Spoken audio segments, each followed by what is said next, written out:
Right. All right. Madam Chair. Okay.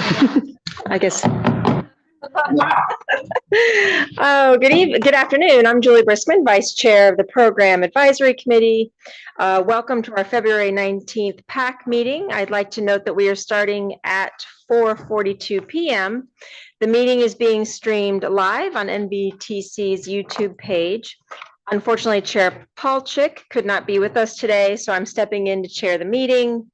It is my honor. Staff have confirmed that we have a quorum. A special welcome to Takis Karatonis, who is a new member of the Program Advisory Committee. I won't let him make any comments because his mouth is full. He is replacing Maureen Coffey as the Arlington County member. Also, we have Justine Underhill from Falls Church, welcome, who is sitting in on this meeting.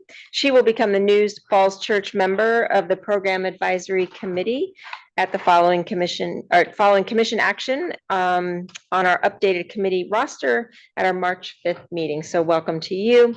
She will replace Mr. Snyder on the committee. Thank you, Mr. Snyder, of course, for all of his service in his many years on the Program Advisory Committee and continuing support of NBTC's mission. I think he was chair a couple times in NBTC. We have several items to cover this afternoon, so let's get started with item 2, I guess, summaries of the April 24, 2025 Joint Program Advisory Committee Joint Commission Working Group meeting and the September 18th, 2025 Program Advisory Committee meeting. Since we didn't have a quorum at the last meeting, we have 2 meeting summaries for review by the committee. We have summaries from the April 24th and September 18th meetings. Do any committee members have any changes to the meeting summaries? Seeing none, the committee accepts the summary. Number 3, Program Advisory Committee overview in the 2026 work plan.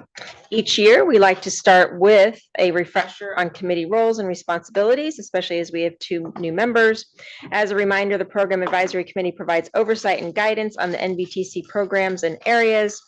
NBTC's Director of Programs and Policy, Anne McGrain, will give a few introductory remarks before handing it over to her team. Yes, Chair Briskman. And I'll be really brief. I just want to note that Sophie Spiliotopoulos is taking staff lead for the Program Advisory Committee. And so she'll be the one kind of doing the behind the scenes work on getting agenda and different presentations ready. And so I will very quickly hand it over to her to present on the committee's scope and work. Thank you, Anne.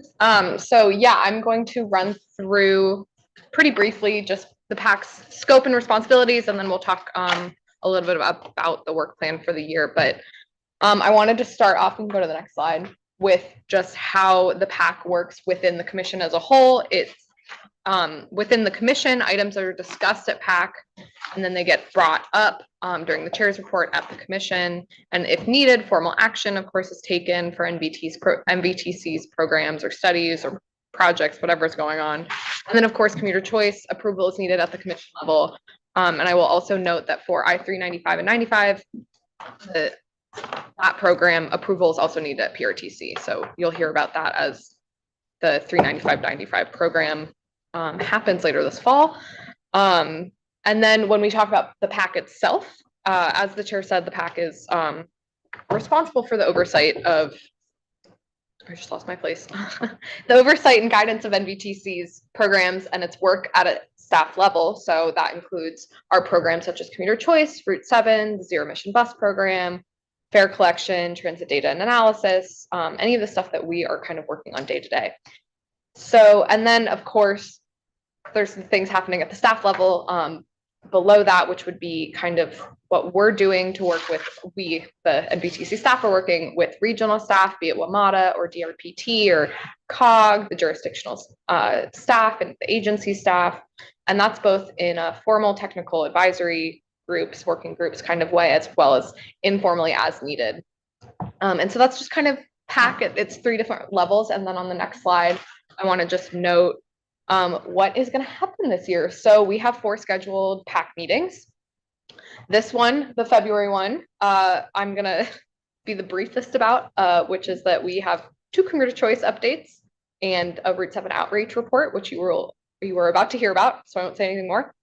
And then later this spring, Daniel is going to come back with the full commuter choice program of projects for endorsement. And then he's also going to provide a little bit of a wrap up on the needs assessment, both of which you're going to hear about today too. Then later in the summer, we're going to have an update on zero emission bus and Route 7. And then in the fall, it's time for the I-395/95 commuter choice call for projects.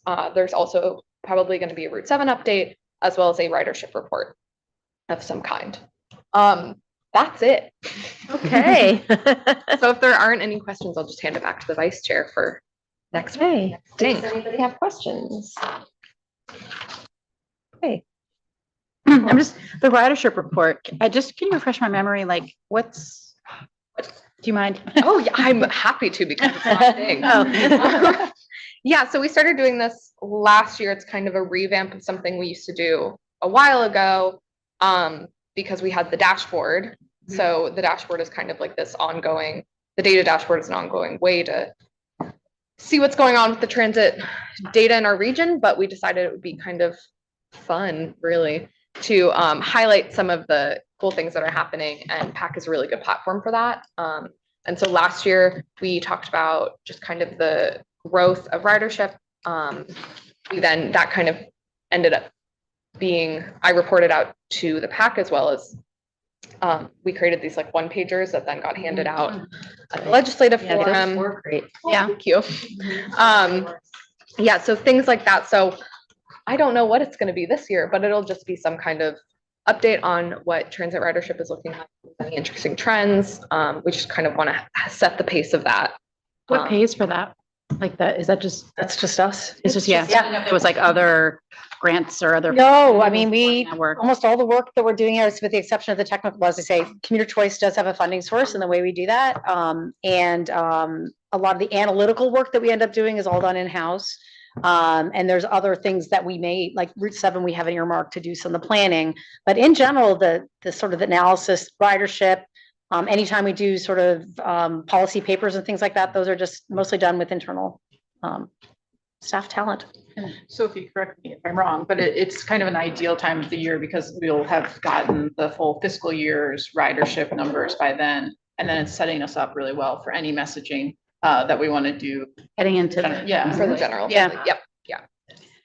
Yeah, I don't know if, I feel like this was touched on, but something I'm just trying to be more mindful of is like persons with disabilities, how they're interacting with the system, if we're seeing growth or decline, or, you know what I mean, or changes in like bus versus metro. As we try to like improve our bus stops, I think everybody's working on that and just being, yeah, Oh, yeah. don't even get me started. I know. Yeah, but so I mean, I know that's far off, but like I was just, Yeah, it's absolutely. a data point. It would be great if we paid attention to that. Well, as I say, and I think this is a fantastic venue to be thinking about, and we staff that we can get back on policy issues of interest. I mean, that is, there's specific things we've already identified really through the help of this committee and others last year, but there's other things that we can help scope, come back to say the feasibility of being able to do those sorts of things, Yeah. whether even they're just a little white paper or something bigger. A lot of that sort of ideation, et cetera, this is the committee that can help shape that, but I will be, just to sort of help staff, giving us ideas, we can go chew on it, come back with a feasibility of how we can do it. If it's something that we see that we should be going and getting additional resources from, that's a part of that conversation as well. Of course. The reason why I bring this up is almost, there's such a quick pushback often to transit about how, but what if you have a disability? What if somebody can't use transit?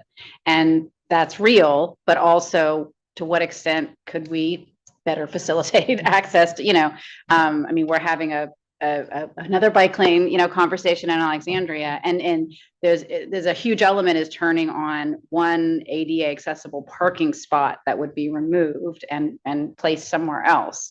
So that's real. We're gonna have to figure that out. But so it's always one of the first pushbacks I think we hear about why we have to focus on cars, is the disabled community. So. Thank you, Madam Vice Chair. In addition to that, by the way, I rode since yesterday, I rode the bus 5 times, 77, 41, and 45, art. We had 5 people in 5 fellow passengers in a wheelchair, all 5 times. I mean, it doesn't happen very Wow. often. Yeah. But it make it. So talking about going around easier with the buses, your friends, full service with somebody who would care, lower the bus, get the Mhm, person on, fasten. The second thing that we heard a lot these days is about the other potential riders, especially during the snow crisis, etc. We heard a lot about the connectivity of the schools and the ridership that we can provide with, the heavier equipment of buses, of municipal buses to schools. And since it is also more, probably more efficient to clear the certain bus stops and, optimize the service, yeah, we could have helped our schools to open faster, probably. I was yesterday in a meeting with the superintendent and all the PTAs of Arlington. And that was something that was sounding kind of more accessible to the participants than average. So it's Yeah, also important. We know that when we have the service thing, right? Oh my God, sorry. You're good. And if I can, so in terms of the ideation, would that be something we send to you in an email and then you give us feedback, or is that something we bring to this committee and we discuss to see if it's worth? I think there's a couple of different venues. We can make it as formal, but the key thing is that we sort of go and vet and see sort of the feasibility. The other thing I did, I'm sure I want to bring up, because I know several of us were of conversation with the new director of the Department of Mail and Public Transit, is what are the areas that the state is also going to get into? And I think there's some really wonderful opportunities for partnership. So as we think of ideas coming in, they may actually not be us doing them, or we're doing them with others. So I think that, obviously sending things in, sending ideas, that's going to be something we want to work within some structure because we don't want to overpromise and underdeliver.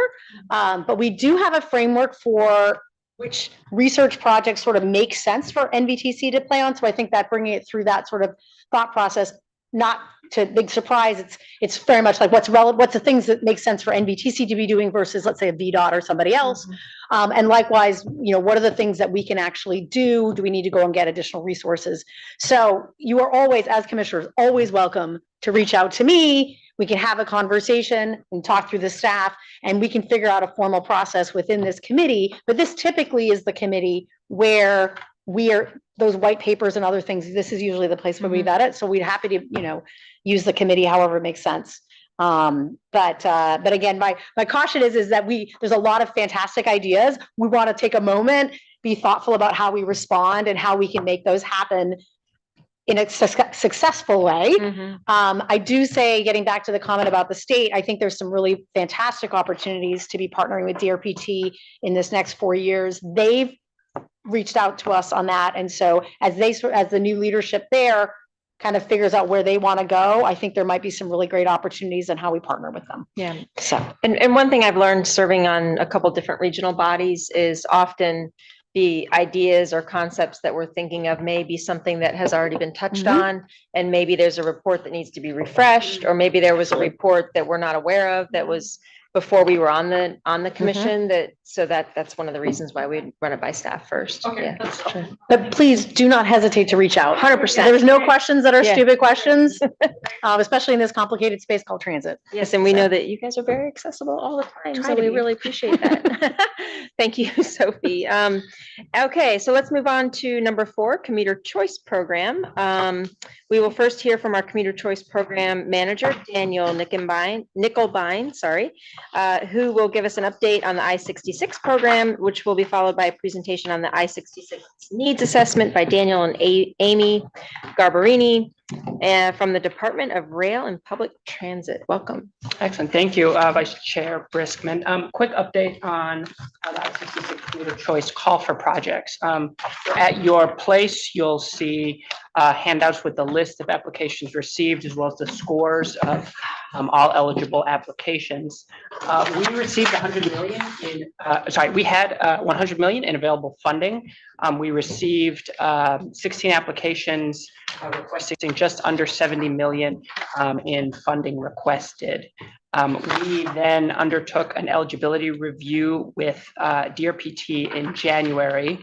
vetting the eligibility of all 16 applications to ensure they meet both the MOA that we have with the Commonwealth as well as commuter choice policy. We did deem one application ineligible. That was Fairfax County's Route 400X limited stop service. So that project would have funded a limited stop bus service running between the Franconia Springfield Metro Station and Tyson's Corner Metro Station running north-south along Gallows and Backlick roads. We did determine that that route did not demonstrate a sufficient nexus to the I-66 corridor and thus would not benefit I-66 toll payers. And we did brief Fairfax County on that determination. Also note, we did refer one application, Very's Broad Run lead track design request to DRPT's I-66 outside the Beltway program for funding consideration. So Very had applied to both commuter choice and I-66 outside the Beltway. This now allows for sort of a consolidated one funding request through the I-66 outside program. So I would note that after those two projects were removed from funding consideration, the total requested funding is $60.4 million. And given that, and that the remaining 14 applications demonstrated their ability to move more people along the I-66 corridor, as well as providing those benefits to toll payers, we do anticipate advancing all of those applications forward as part of a staff recommended program of projects that would come to you in April. And I'll just note that any unprogrammed funds from this cycle will remain at NVTC and are carried forward then to the next funding cycle for programming 2 years from now. Next slide. And what is that balance? So we'll have about 40 million from the unprogrammed balance as part of this call, adding on about another 5 million. We have about an unprogrammed balance of $45 million. And then that will be supplemented with 2 years of payments prior to the next program. Can I ask, Okay. is there, I'm just kind of surprised not to see an Alexandria project. I-66. Ah, that's, okay. Yeah, yep. All right. I was like, that's so weird, but that explains it. And there was no Falls Church project. There did not appear to be. Absolutely clear that I-66 somehow we feel that affects everybody. Yeah. Carry on. Yeah. So a quick summary of next steps. Scores have been finalized. In March, we will open the public comment period, which will run through early April. And we will come back to you, the PAC, in April with all of the public comments received, as well as a draft program of projects for your consideration. We'll then bring that program projects to the commission in May for their review and seek their approval and final transmittal to the CTB in June. So with that, I am happy to take any questions. Okay. Any other questions? The commuter choice? I have oh, go ahead. just Caucus. for my edification. So I-66 is a prolific funding source in a way, in its lead. Where do I find how much I-66 actually produces for the program? The full amount of Yeah. tolling through commuter choice. So we have an MOA. It's on our website. It has a payout schedule from the start of the program through 2057 and how much we'll be getting each year from the program. And that includes both an inside portion as well as an outside payment that we get from the concessionaire. Yeah, that I understand. One of the most common conversations that I have is, "Oh, these tolls." Yeah. And then I put a big smile on and I say, "Let me tell you." Yeah. You'll have There's even more something in answers for after us. serving on MVTC. Yeah, and Madam Chair, just to add, we've actually, so there is, as Daniel mentioned, both 66 and 395, there's literally a payout schedule. They start at 15 million a year when they were, and they've got an inflation factor. I think there was a couple years within the pandemic where we did not see those, but they actually came back and filled us in. So those have been reliable. The funding we've received from the state from both 66 and 395 has actually been a reliable and growing, albeit 2.5% a year. And as Daniel also mentioned, those things that are not reinvested are kept in an account, they're earning interest. And so there will be funding available in 2 years for another program of projects for all of the localities that want to be serving along the 66 corridor. And so it's actually been, the partnership's been very strong. We have probably 35 years or so left on the 66 MOA, and the MOA for 395 is something to the tune of 65 years. I mean, these are long, long relationships with a good sense of predictability, which is great for our ability to be able to fund more transit service. That's cool. Yeah. I have one question. When the applications come in, are they evaluated administratively, or is there like a committee of some sort that does it? So we have a scoring criteria, and we Okay. then score them all through that So criteria. it's objective administrative process. Yes. Okay, that's what I thought. Okay, all right, great. Even with, if only there was about 70 million that was applied for, would that mean that it might not mean that all 70 million gets allotted? Yeah, there's a balance. So, okay. Okay. Okay. Great. And I just say, there's 100 million available, so that 30 just carries over for 2 more years. Okay. So it doesn't go away. It's not use or lose. All right, Ms. Garbarini, am I saying that correctly? Yes, Garbarini.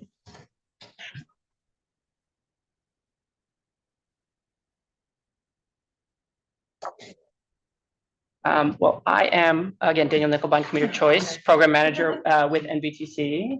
I'm Amy Garbarini. I'm with TRPT, the Northern Virginia Transit. We have a quick update on the I-66 needs assessment. Just a refresher on Commuter Choice.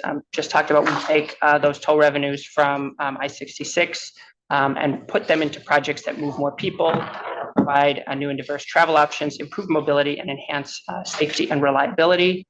Since 2017, we have funded 45 unique projects on the I-66 corridor, and we estimate those projects have saved commuters over 1 million hours of travel time, nearly $13 million in fuel expenditures, and reduced over 140 vehicle crashes.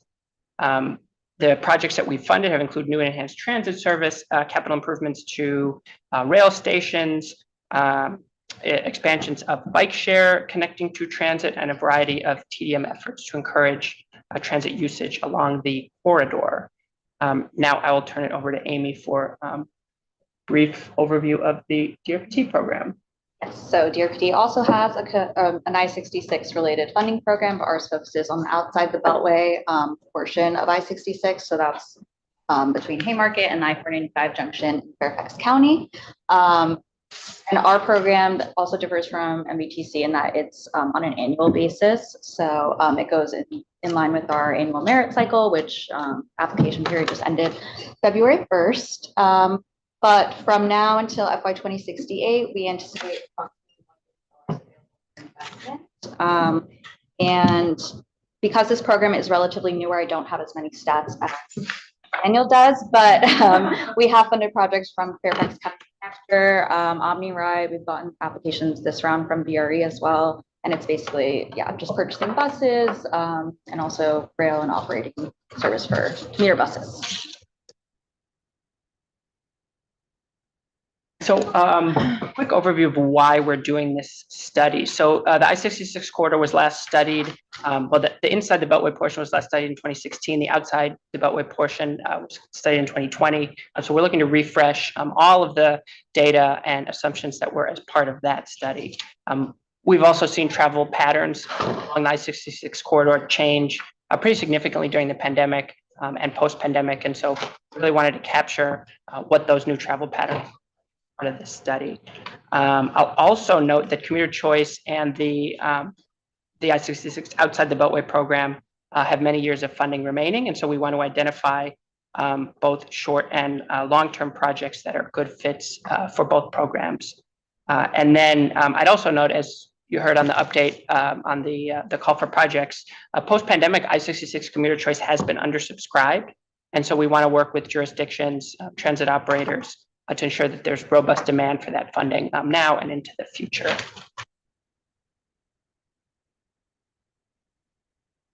So what this study does not include, just a couple of things that we're not intending to do as part of this study. So we aren't looking to prescribe detailed routing of any new or modified transit service.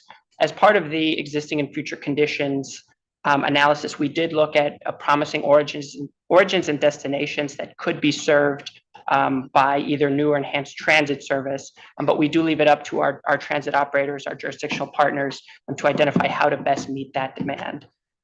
We also aren't looking to make an eligibility determination as part of the study. So an inclusion of a project in the project list does not mean that we have deemed that project eligible for funding in the future. Likewise, we aren't constraining future applications to projects identified as part of this study. So we know that between now and many years from now, things will come up and priorities will change and new projects will be developed. And so, we're not intending to constrain in that way. Also, the study won't conduct any analysis needed to request funding from either program, and we aren't intending to rank projects in any type of order or priority for future funding. Okay, so since we last updated the PAC last year, last April, we also had to redo the data analysis because of, the return to work mandates, the federal layoffs. So there was a lot of changes with transit. So we has to have the most up-to-date data. So here on this graph, you could see that there were some big gains in transit ridership between 2024 and 2025. Orange Silver Metro Rail ridership is almost approaching the 2019 levels in 2025. And then commuter bus ridership along I-66, which includes Fairfax Connector, OmniRide, and Loudoun County Transit, is up 58%, and VRE Manassas Line ridership up 51%. Next slide. On to the traffic volumes.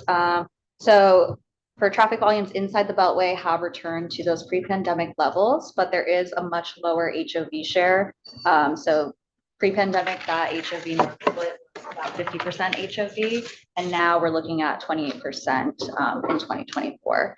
So there has been some changes with HOV. It's 3+ now rather than 2+, I think, in 2022. So that's a possible change, but definitely less carpooling than pre-pandemic. And then we also saw slightly lower traffic volumes Mondays and Fridays. So intuitively following that trend of, working from home or again, going in Tuesday, Wednesday, Thursday, which those volumes are at or above pre-pandemic levels. And then for outside the Beltway, 2025 traffic has steadily kept increasing. Next slide.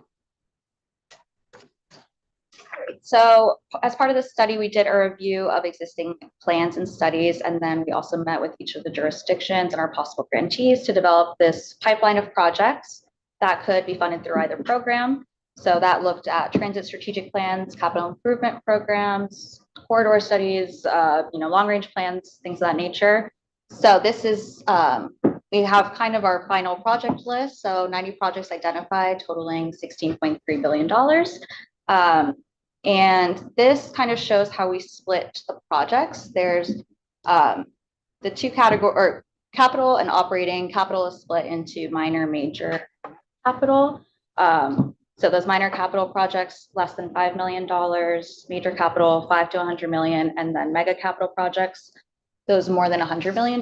And those are, we're thinking BRT, metro rail station improvements and that sort of thing. And then operating is split between transit service, which is what you would usually think of, new enhanced service, totaling less than $50 million annually. And then mega rail operating, which is for VRE operating enhancements that were identified in their 2050 vision plan.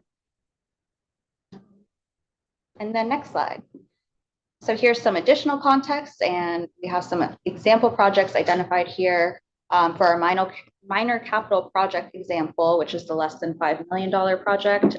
This is to purchase commuter buses for Dulles to downtown DC for future enhanced bus service. So basically, these projects mean that there was an origin destination pair that had a transit service gap, possibly. So even though we know there's a lot of transit service in those areas, there's still that missing link there. And then as far as major capital projects, between $5 and $100 million, This is for purchasing additional locomotives for expanded rail service, again, as part of Erie's plan. An operating transit service example, the new express bus service between Centerville and Tyson's area. And then a mega capital project example for the planning, design, and construction of a second entrance at the East Falls Church. Just don't, like, what's the context? Like, why? Actually, hang on, just say, she's only got one more slide. Oh, I'm sorry. Okay, You yeah. can open it up. Next slide, please. So some next steps, we will come back at the April PAC, and we are going to review a financial scenarios analysis that we've been doing to help determine what mix of investments best meets the projects identified in the project list. We will also be discussing some potential policy changes that could be incorporated to one or both programs in order to further meet the demand for projects in the project. We will go to the May commission and brief the full commission on the study. And then in June, we would seek commission adoption of the study. In the summer of this year, we would look at the possible incorporation of policy changes for commuter choice. And then I would just note that the next I-66 outside the Beltway call for projects opens later this year, and the next I-66 commuter choice call for projects opens fall of 27. And with that, Amy and I are happy to answer any questions. Yeah, sorry about that. Go ahead. I didn't mean to jump the shark. No, what's the story behind the need for the second entrance in? I'm not questioning it. I just don't use the station, so I'm just not familiar with the situation. And I thought my friend here might know It's something. outside of Falls Church, so. Oh, that's okay. Do you know the So- story? I don't know the full story. The point is that there is first of all, there is an enhanced, there is a WMATA project to enhance the bus station and connect the station, but I wasn't aware that we have a second entrance. So it's interesting because when we started this program in 2017 with that was actually one of the first projects that was put in. I actually think the project was put in by the City of Falls Church, but it was done, I think, anyway, I'm probably going to speak out of turn. But the idea being, and I'm going to get the names wrong, but it was the idea of actually expanding the platform and having a pedestrian access so that you can actually get in on So Washington the- Boulevard? I'm not gonna the get my station names. has only Yes, one thank you. access, I know the streets, I so just we don't would look. like to have a second access. So the idea that you could actually walk in from the city and then just come down to the entrance versus going all the way around to Sycamore. Okay. Yeah, that was, I mean, again, that was something was imagined in the very first round of the projects, knowing it was a very ambitious project, but that was part of the early scoping. So the fact that it's still sort of, in the works, any of these, just like Daniel did such a great job, like this is pulling from things that have been out there and seen. What ends up being the priority by individual localities is obvious, that's the heart of it, right? But what we wanted to make sure was that we have this great investment tool here. And so this is sort of providing some focus on where are some ways in which these funds could be used and really leveraged because we've seen them undersubscribed. There's a great pot of money. And so it's part of it is elevating this is a great pot of money. It has a lot of restrictions to the corridor. There's a lot of places that can't be used, but are there some opportunities? And so the staff working together say, hey, this is the, sort of the sun, the moon, and the stars. Whether commuter choice is used to fund any of these things or a part of these things, we wanted to basically highlight these opportunities. And so, Is there a local match requirement for some of this funding? Yeah. So on East Falls Church, first of all, we have the Arlington County Board. We planned the Langston Boulevard, Washington Street. We planned it relatively recently. So East Falls Church was promised to be re-evaluated because the ownership situation around East Falls Church station is complex. So it has a VDOT element, it has an Arlington element, it has a WMATA. So the desire is to do something with transitory development there, which is today not planned for yet. So, but it's in discussion. In general, the stations after Ballston, including Ballston, for some reason that I don't know, have been always left with one entrance, or the stations didn't have sufficient accessibility. They were built with less than what we would expect. And they have to be retrofitted now, very expensive in the case of Ballston. And then we have also the stations that are not underground, so they're having similar problems. But literally, this is a puzzle of many other pieces that need to fall in place still. But I guess it's only an example of what. And all of these are Yeah. examples, Right. like all of these are, The list is 90 projects, and so it's not meant to be sort of, oh, this is a priority or that's a priority. It's a sort of a full menu of what's out I there. honestly, and Arlington County staff is here, I don't remember a CIP item that says East Falls Church metro station second entrance. well, as I said, I'll have to go back and look at the history of it. It happened to be the very first call for projects. That was one of the candidate. Yeah. And so Just, Yeah. don't even remember who submitted it. Yeah. So, yeah, I mean, Timeline. for years I was hearing again and again, I mean, how is it possible that we build an entire system and then as we went out of the core of the system, we began to skip basics, like for example, having two entrances. I mean, Ballston, for example, has only one entrance. I mean, if you are a fire marshal, you would freak out. Probably. That's and right, that's Commuter right. Choice has participated or is in the process or potentially participating in two. We've actually added a second entrance at McLean as well. So there's opportunities with this pipeline of funding. Mhm. And how far was the timeline you guys were looking out sort of? 2057. Yeah, so Wow. like, a long time Yeah. frame. So, Well, I've turned into such a local government geek that it actually sounds like fun what you did to go look at all of our CIP plans and figure out our big projects. Just a couple questions from me. What was the theory to go from HOV 2 to 3? Do we know? Well, this was the start of the I-66 outside the Beltway lanes. express lanes. Oh, They changed it to 2 to 3. I'm not sure why they did Okay, that, but okay. it was a cost benefit analysis. maybe. And then when on this, and I know these are just example projects, but the transit from Dulles area to downtown DC, what defines Dulles area? You're not talking about the airport, are you? No, and I think we purposely try to leave it vague and that we know Okay. we have service running from, Loudoun County has service running from several park and rides in the general, Stone Ridge, South. So we identified there's demand, and then at whichever lot, Loudoun County Transit said like, okay, this is our preferred origin, we could then purchase some buses to help run some expanded service. Okay, and we don't think that would conflict with the metro going from Dulles Airport to, no? Okay, interesting. Okay, well, thank you. We appreciate, any other questions? Are we good? Okay, I think we're good. We will move on to, nope, we just did the I-66 needs assessment update, so we're good there.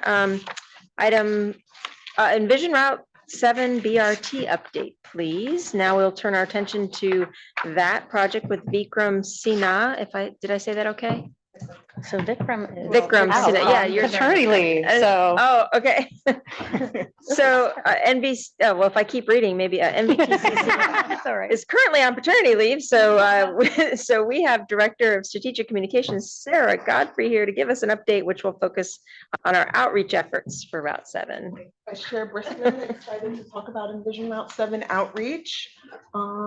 Just to give a quick refresher, Envision Route 7 is a bus rapid transit project that aims to improve service along the Route 7 corridor, building on the success of the F20 route, which has the highest Metro bus ridership in Virginia.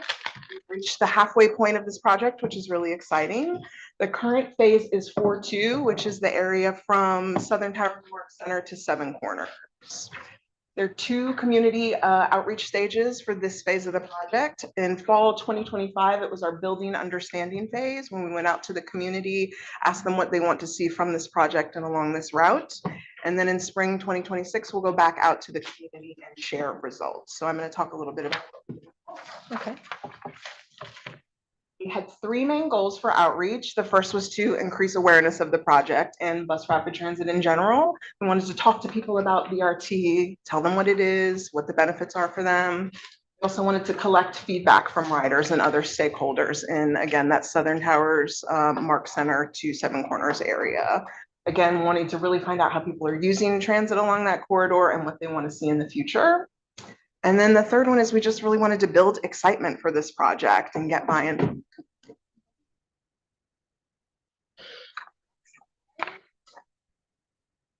So our goals were to have conversations, gather feedback, and build relationships and excitement. We used three tactics to get us there. The first one was events and activities. We held 11 events total, 5 pop-ups, 5 sort of bus stop chats, and 1 open house. We shared information at the events. I'll talk about that a little bit more in a second. And we also asked for community feedback and perspectives through a feedback form, which people could either fill out online or during these in-person events. We had them on tablets, we had them on paper.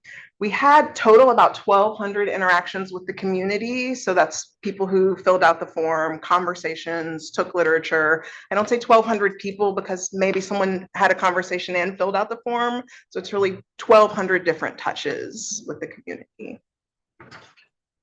Please. A little bit about where we went. So for the in-person events, the pop-ups were primarily at grocery stores along the corridor, like Halalco, Giant. The team also went to houses of worship along the corridor to talk to folks. And then we held our open house at the Culmore Library, which is along the corridor as well. And then also what I think is really cool is the team went to bus stops and got on buses and talked to people, which is what you see happening in this photo here, someone giving out information to someone riding the bus. This was all done with help of our consultants, Kimley Horn and Neoniche, who also handled the Better Bus Network outreach for WMATA. They were just really thoughtful and intentional in helping us build this plan. So what we shared, our materials. In person, it was flyers and handouts, and then online we had a project newsletter that we've been emailing out to folks, an interactive story map, which was really great, an excellent web page. Again, the goal is to tell people what the project is, why it's needed, what's been done to date, what's happening in the future, how it benefits them. A few words about language access too. You'll see the flyer in a couple languages translated here. We communicated with folks in 5 languages total: Spanish, Amharic, Korean, Vietnamese, and English. We had materials translated. We also had outreach folks at these events who spoke those languages, who could talk to community members. Right now, it's really important to build trust with the community by talking to someone in the language that they speak. So that was a really key component of what we did. We also just want to add, if you didn't want to talk to us or receive like a flyer, you didn't want to read something, we also had a little interactive map activity. So you could tell us where your bus route was and then where you would like it to be, what you'd like to see. So we had sort of 3 different modes of engaging people.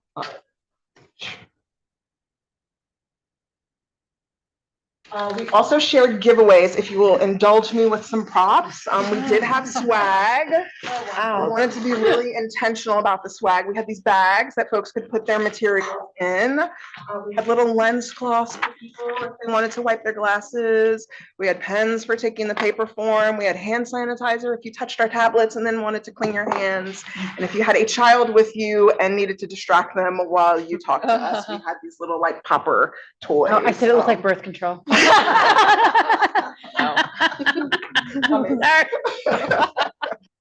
Play for children. I thought the other thing looked like.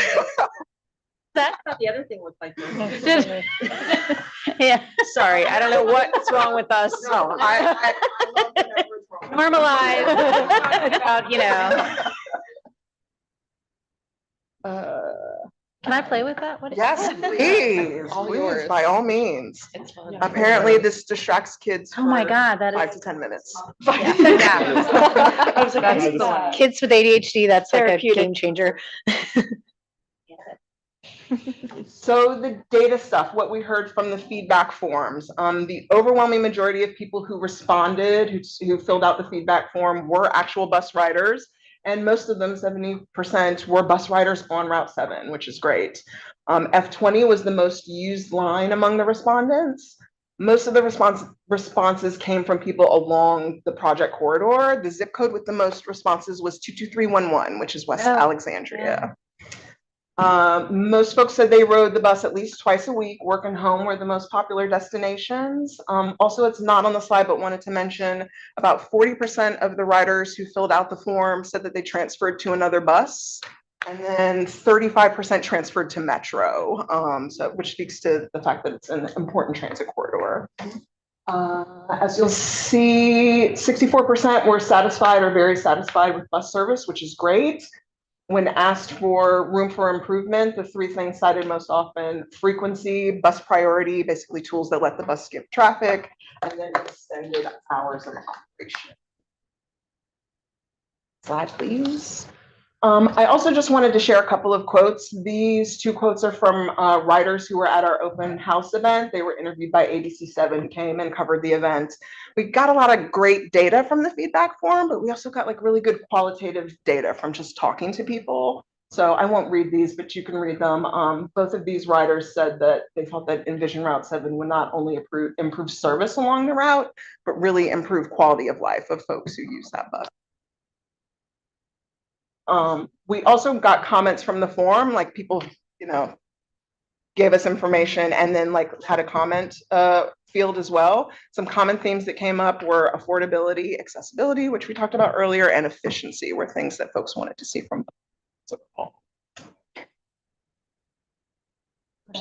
Last slide. just Last to slide. recap. Get one more. We had a great fall outreach effort. We had great conversations with folks along Route 7. Overall, they thought service was great. They also shared areas and saw room for improvement. And we will go back in the spring and share what we learned. Okay, thank you so much. Again, like, that sounds like so much fun. Yeah. It sounds like so much fun just to go talk to people, but I'm an extrovert. Bagley, do you have questions? I think it's interesting that in both places where you sort of asked for feedback and ranking, like safety wasn't brought up, which I want to poke at that because it seems to be the boogeyman of people who don't use transit as much to talk about it's not safe. And you were here talking to riders, and at least it didn't appear in the top 3 things they wanted to see improved. But I do just want to ask, like, was it something you heard? Did it rank anywhere? People feeling unsafe at the stops, on the buses? We did have a safety question, and I Yeah. don't know the percentage of folks, like, I don't know exactly what folks said off the top of my head, but would be glad to grab it and share that for sure. It would just be nice. Significant. Well, and that, yeah, but I'd like to be able to confidently say, like, when asked, transit riders do not, express, rather than sort of, we didn't ask, we're not sure. Yeah. But so I'm glad that there was one. And if you're able to share like what the response was, because I think there's an unfortunate kind of push to depict it as unsafe, but the riders themselves are not saying that. Related to that, so somebody who has canvassed Culmore and the target area, this is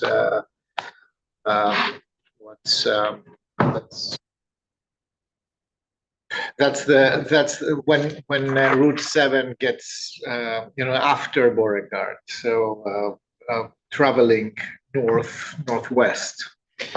So where you have a lot of population there, and this is one of the most diverse places in the region. The issue of safety is actually not related to transit itself. It's related to waiting on the bus stop in a huge place where nobody sees you, and if you cry, nobody will hear you, etc. So this is serious. It is dark in the night. I've had. It's also traffic safety per se. The conditions there are, classic traffic sewer conditions with high speeds. So, I mean, crossing Route 7 there, it's literally a risk.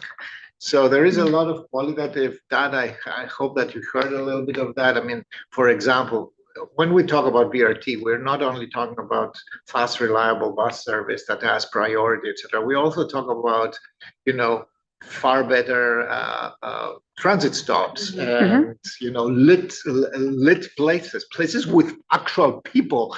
You know, safety is a function of how many people are with you in the street at any given time, et cetera. So what my experience with that, and I believe that with the residents there, is that when we canvass them, we should leave something behind. So for example, in the bus stops that we should see some sticker or something. Here's your QR code. Now, this area has a future, and we are working with you for this future. This is in between the various phases, the various outreach phases of this. It creates also a better idea of what it is. I mean, you have a population. You will be surprised, for example, how many of our Latino residents actually know very well what the BRT looks like and how it works. And you will, but just their next door neighbor has no idea, has never seen that, because in this region we have only one, and you know, it's kind of half. And connecting that to their life experience, you will be able to go to shop easier, to do your job, and this is how it will, you know, reduce your commute, because they are unhappy because they don't have the service. There's nothing there. I mean, they compare to something that's really underserved, and shame on us. I mean, we have had opportunities to move that along, and we haven't for so many years. So now it's the moment where we catch up with that. We should actually tell them. And Madam Chair, if I just to add, this is, the Route 7 corridor has been identified. I mean, it is a WMATA route, the F20. Yes. And it said, and as Sarah mentioned, it's got the highest ridership of any bus route in Virginia. In Virginia is that one bus route. It is one of the key corridors that Metro has identified. Again, we've obviously there's a big funding conversation, but a part of that vision moving forward includes things happening on Route 7. And so that's something we're in very close conversations with. I mean, WMATA is part of this partnership. And so the outreach that's happening right now is sort of perfectly timed with the ability to be able to move forward on it. So, but I think this has been a really, I don't know, I think it's been kind of a really special opportunity that we've had to go to a really neat community. We've also worked very closely with Supervisor Jimenez in Mason District of Fairfax County, that's really the heart of it.